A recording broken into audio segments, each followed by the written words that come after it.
groupe NIMBA, par ma voix, vous souhaite la bienvenue à la première édition du West Africa Mining Forum. Cette rencontre, organisée par le groupe NIMBA en partenariat avec le groupe Caterpillar, ambitionne d'être une plateforme de dialogue constructif entre les différents acteurs de l'industrie minière en Afrique de l'Ouest. L'Afrique de l'Ouest est une région clé pour le secteur minier, avec des ressources considérables en or, en bauxite, en fer et en bien d'autres minéraux. Le secteur extractif représente une part significative des exportations et des revenus de nombreux pays de la région. Par exemple, il constitue, ici au Sénégal, 4,5% du produit intérieur brut et 32% des exportations nationales. En mettant l'accent sur la durabilité, l'innovation technologique, le développement communautaire et des talents, ce forum offre un espace d'échange permettant d'engager des discussions constructives, de partager des pratiques exemplaires, d'explorer des pistes pour renforcer les synergies dans la communauté minière ouest-africaine. Nous sommes honorés d'accueillir plus de 90 délégués représentant 12 pays venus pour partager leur expérience et leur vision pour un avenir minier durable. 5 thématiques seront abordées durant cette première édition du West Africa Mining Forum. L'importance des pratiques minières responsables en Afrique de l'Ouest, l'atténuation de l'impact environnemental dans le secteur minier, la contribution de la technologie à une meilleure efficacité et durabilité des activités minières, le développement des compétences et la rétention des talents dans le secteur minier, l'autonomisation et le renforcement des communautés locales ouest-africaines à travers les activités minières. Nous souhaitons saluer ici les plus hautes autorités de la République du Sénégal qui nous font l'honneur de leur présence à cette rencontre, témoignant ainsi leur attention toute particulière aux préoccupations propres au secteur minier, ainsi que de leur engagement à accompagner la mise en œuvre de toute initiative consensuelle qui sortirait des échanges de ce forum. En prenant l'initiative d'organiser cette première édition du West Africa Mining Forum, le groupe NIMBA souhaite ardemment que ce soit la première occurrence d'une longue série afin que nous puissions, conformément à cette phrase évocatrice de nos aspirations, devenue la signature de marque du groupe NIMBA, bâtir une terre d'excellence. Je voudrais,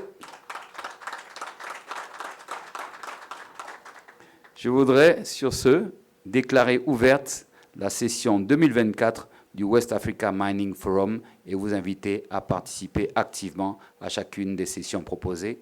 Je vous remercie. C'est avec un immense plaisir que nous nous retrouvons parmi vous aujourd'hui à l'occasion du West African Mining Forum organisé par le groupe NIMBA en partenariat avec Caterpillar. L'objectif étant de réunir les acteurs clés de l'industrie minière afin de discuter des défis et de partager les meilleures pratiques et d'explorer les voies de coopération et du succès. La Chambre des mines que je représente aujourd'hui est instituée depuis le juin 2013.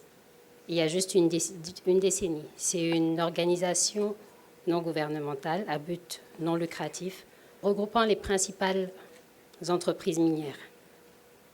Elle constitue une belle vitrine pour le local content dans la mesure où elle crée une plateforme d'échange entre les exploitants miniers, les sociétés en phase d'exploration, mais également les sociétés locales. Et en son sein, on a une 50aine d'entreprises, dont le groupe NIMBA, qui nous a rejoints.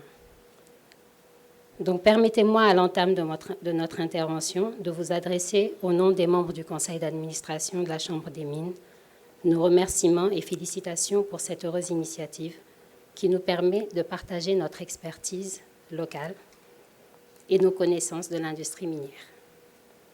Afin d'apporter notre contribution aux initiatives visant à renforcer les pratiques éthiques et durables dans le secteur minier en Afrique de l'Ouest, il est important également de noter qu'en matière de développement durable et d'éthique de leurs opérations, les sociétés minières publient annuellement des rapports de durabilité certifiés sur l'application ou le respect de plusieurs normes, principes et standards internationaux relatifs à l'investissement, responsable et à l'exploitation minière responsable, aux pratiques commerciales et à l'approvisionnement aux droits humains, au travail, à l'environnement et à la lutte contre la corruption.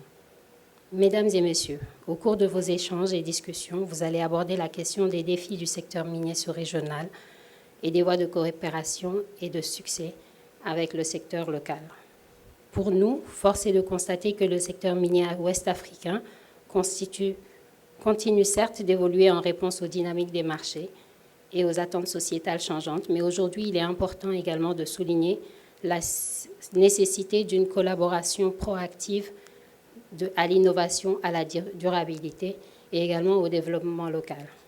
Dans cette perspective, les compagnies minières restent persuadées qu'en adoptant ensemble la technologie, en favorisant une gouvernance responsable et en exploitant le potentiel des énergies renouvelables et des minerais critiques, notre industrie minière pourra naviguer dans les complexités du monde moderne tout en débloquant de nouvelles voies vers un développement inclusif et durable.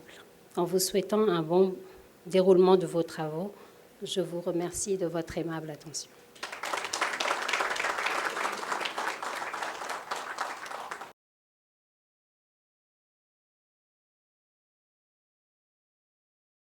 La CEDEAO comme l'UEMOA promeuvent auprès des États membres la pratique d'une exploitation minière qui vise un développement économiquement durable de manière à préserver l'attractivité du secteur minier d'une part et d'autre part de garantir les retombées socio-économiques significatives au profit de l'État et de ses communautés. Pour le Sénégal, je ne reviendrai pas sur les statistiques énoncées par M. Konan qui m'a précédé ici, mais il faut savoir que la loi 2016-32 du 8 novembre 2016 portant code minier, qui date de 2016 bien sûr, actuellement en vigueur au Sénégal est alignée aux mêmes objectifs.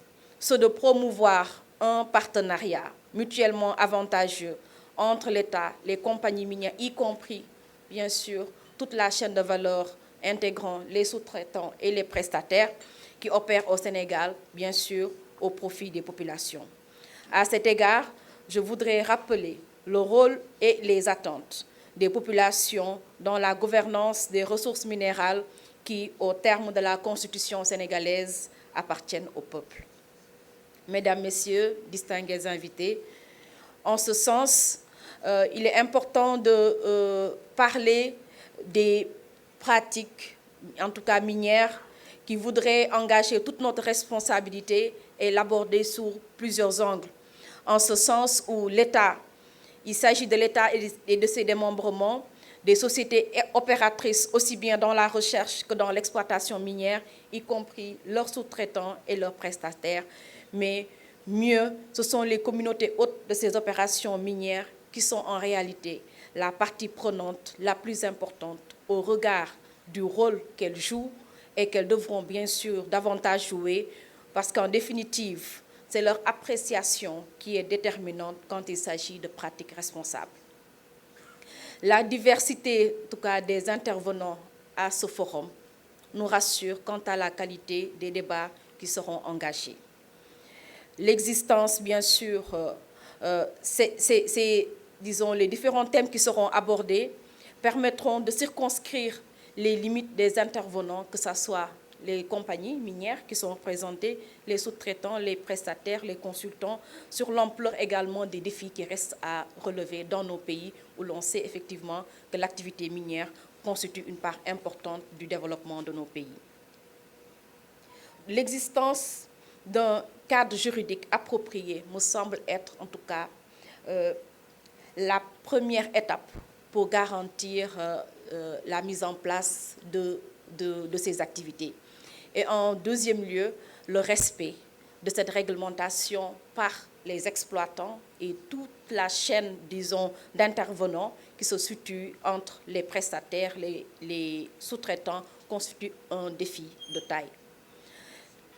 Les opérateurs devront mesurer leur engagement à hauteur de leur performance qui dépasse le cadre juridique mis en place par les États. Donc, pour dire effectivement qu'on ne mesurera pas une performance juste parce qu'on a atteint, disons, les on a respecté la réglementation ou la législation, mais c'est quand on va au-delà qu'on pourra en tout cas assurer cette performance par rapport à la contribution économique accrue à travers une transformation locale, le renforcement des capacités des communautés hôtes.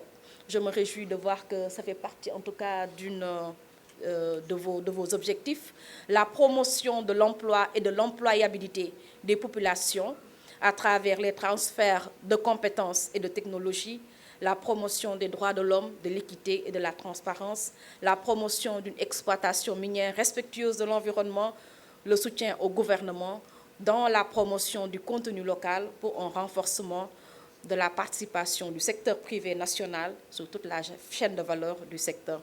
Je me réjouis également de voir dans la salle une présence du secrétariat technique en charge du contenu local dans le secteur minier.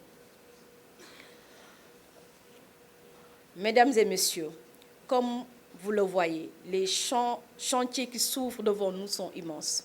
Le Sénégal, en tout cas, est à l'orée de changements, en tout cas quant à sa gouvernance, soit dans le secteur minier ou dans d'autres secteurs, secteur extractif, secteur pétrolier ou gazier, sont immenses. Au regard des attentes exprimées par les populations et de la volonté du gouvernement actuel d'y donner suite pour atteindre les objectifs du secteur minier de manière à mettre en place tous les moyens susceptibles de renforcer la contribution du secteur au budget de l'État, de stimuler l'investissement direct et la participation du secteur privé national, accroître les retombées socio-économiques pour les collectivités territoriales qui abritent ces opérations minières, tout en veillant à la sauvegarde de l'équilibre environnemental dans les zones minières. Donc, c'était quelques mots pour magnifier véritablement cette activité qui vient à son heure et qui, nous le pensons, ne sera pas seulement à sa première édition. Donc, je souhaite, au nom du ministre, plein succès à vos travaux et longue vie au West African Mining Forum. Je vous remercie de votre attention.